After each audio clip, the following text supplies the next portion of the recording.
le phénix était comme une prolongation de moi.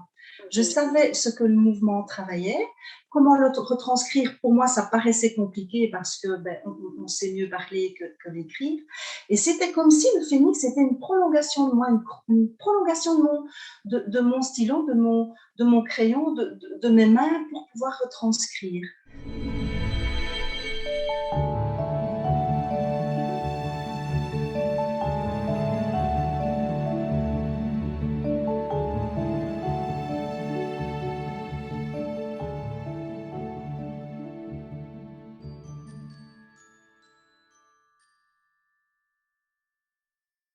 Qui je suis, voilà, Joëlle Gabriel, donc je suis la conceptrice de la méthode VOMO et VOMO Kids. VOMO, donc phonétiquement, en tous les cas, c'est déjà un jeu de mots, VO pour les vôtres, MO pour MOTS ou MAUX, parce que le corps parle et s'exprime.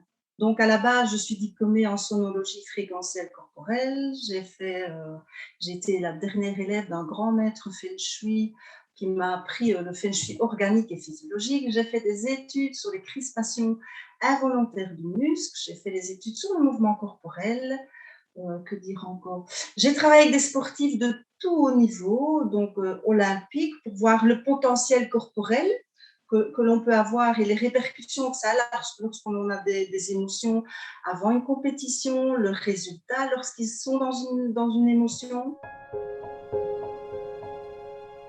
Le Zomo, c'est une trilogie, donc il y a les mouvements. Je dis toujours, c'est un petit peu ouvrir les tiroirs et aller un petit peu dépoussiérer les tiroirs de notre bibliothèque corporelle. Et puis, il y a les cartes pour lesquelles j'ai utilisé le phénix pour écrire le livre. Et j'ai créé 60 dessins qui sont projetés sur le grand écran et que l'on plonge les gens dans une relaxation et une hypnose visuelle. D'abord, ce sont les mouvements qui ont été conçus, donc avec toutes ces études que j'ai pu et ces recherches, ce que j'ai récolté comme info avec ces sportifs de haut niveau. J'ai passé des heures dans des stades, sur des pistes d'athlétisme, dans des salles de sport, enfin, et observer aussi les gens, observer les corps, parce que je suis aussi à la base massothérapeute, donc c'est aussi être à l'écoute des corps, c'est ça aussi le principal. Donc, les mouvements ont été conçus avant les cartes, et puis j'avais l'idée justement d'amener cette touche, vu que VOMO c'est aussi le mot verbal, j'avais aussi envie d'amener cette lecture de cartes qui va aller titiller quelque chose à l'intérieur de chacun. J'ai essayé de me projeter dans 60 états, il y a 60 mouvements et donc 60 cartes. J'ai essayé de me projeter dans 60 états différents du corps, donc comme si j'étais un fœtus, comme si j'étais un couple qui fait l'amour, comme si j'étais une personne qui était proche de la mort, comme si c'était une entité, comme si j'étais Dieu, la planète Terre. J'essayais de me mettre dans un dialogue pour que ça puisse interpeller un panel de chacun, en sachant que chaque carte est écrite en « je ». Il n'y a pas de féminin ni de masculin. Elles sont écrites en « je » et l'adjectif est accordé au « je ». Donc, beaucoup de gens me disaient « oui, mais tu dois écrire un livre sur le VOMO ». Celui qui a écrit un livre peut savoir qu'il faut une chronologie. Je ne savais pas trop bien comment mettre mes idées sur papier. Je ne suis pas écrivain, évidemment. Donc, je savais la trame que je voulais, mais de là à le verbaliser et à l'écrire, c'était tout un monde différent pour moi. Ce qu'il fallait, c'était qu'on arrive à pouvoir mettre ce que j'avais écrit sur la carte et à le plonger sur des pages pour que ce soit compris par tout le monde. Bien sûr, il y a ce côté spirituel. Et donc, chaque mouvement a été mesuré, je vais dire, par le phénix.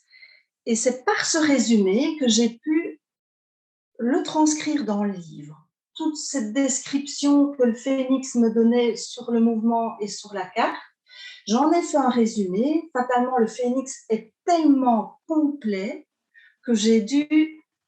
sinon, le livre, j'en aurais fait 3 volumes, quoi. Sinon, donc, j'ai vraiment dû... C'est tellement complet, le phénix, c'est tellement précis que j'ai pris les grosses lignes des cartes et du mouvement. Et donc, j'ai repris les intensités les plus importantes en sachant aussi, évidemment, ce que la carte voulait dire, ce que le mouvement travaillait. Et j'ai fait une compile des deux. Donc, pour moi, c'était simple. Bien sûr, le phénix était comme une prolongation de moi. Je savais ce que le mouvement travaillait, comment le retranscrire. Pour moi, ça paraissait compliqué parce que on sait mieux parler que l'écrire. Et c'était comme si le phénix était une prolongation de moi, une prolongation de mon stylo, de mon crayon, de mes mains pour pouvoir retranscrire. Fatalement, comme il est très précis et très complet, j'ai dû reprendre, comment est-ce que je vais dire, j'ai dû reprendre cette globalité pour pouvoir le retranscrire sur le livre. Il y a des codes, il y a des couleurs, c'est super bien fait, donc ça a été d'autant plus facile pour moi. Et donc, j'ai lu, j'ai résumé, et je me dis, mais c'est incroyable, quoi. Ça reflétait vraiment l'intention que j'avais voulu mettre dans la carte. Ça a été, je ne vais pas dire le point final, mais ça a été vraiment ce qu'il me fallait en tous les cas, vu que tout le monde me demandait, mais écris ton livre. Et moi, j'étais là, oui, c'est super, je sais que vous avez envie du livre, mais moi, je ne savais pas trop comment l'écrire et comment faire. Et donc, ceci a été vraiment magique.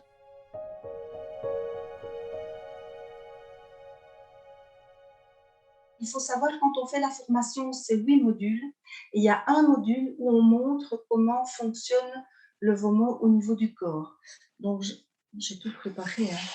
Donc, c'est le module numéro 5. Donc, je vous explique. Voilà, il y a un module avec, pour chaque formation, chaque module, on écrit un petit syllabus. On montre un petit peu l'effet du VOMO et on utilise le phénix pour cela. La mesure s'est faite sur le groupe de personnes qui étaient présents à la formation. Et je dois dire que les gens sont souvent subjugués par l'effet. Et les gens aussi ont besoin de quelque chose, parce que des fois, c'est pas palpable, c'est virtuel. Et ici, c'est mis sur papier. Donc, ce qui veut dire que ça subjugue encore plus les personnes qui sont à la formation à se dire, ah oui, c'est comme si c'était un peu une preuve.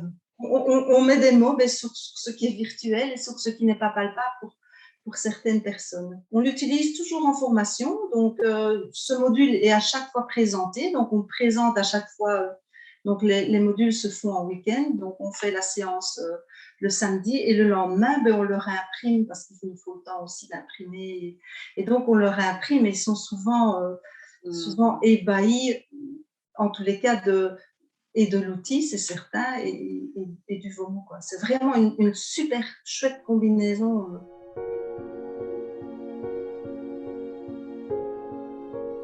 Je voulais dire aussi, donc ici à la VOMO Academy, on a des endroits bien clés, un circuit énergétique, et le phénix a été utilisé aussi pour ce circuit énergétique. Donc, je donne un exemple. J'étais simplement assise sur un banc en dessous d'un grand chêne, et j'étais là, je me dis, mais là, il y a des pierres énergétiques dans le sol. Et à l'époque, mon collaborateur, je dis, mais il faut peut-être creuser. Donc, il a creusé. En effet, voilà, les pierres étaient là, mais on a mesuré l'énergie de cette pierre aussi. Les gens ont un endroit qui a été mesuré énergétiquement avec le phénix. Je l'explique. Quand on fait le circuit énergétique, je l'explique. Il y a des mesures qui ont été prises ici, cercle réceptif, qui sont 3 cailloux. Enfin, ce n'est pas des cailloux, c'est des grosses pierres qui sont ici sur un point tellurique. Et avec le phénix, on a l'explication aussi. Donc, il y a le cercle réceptif, il y a l'arbre ancestral.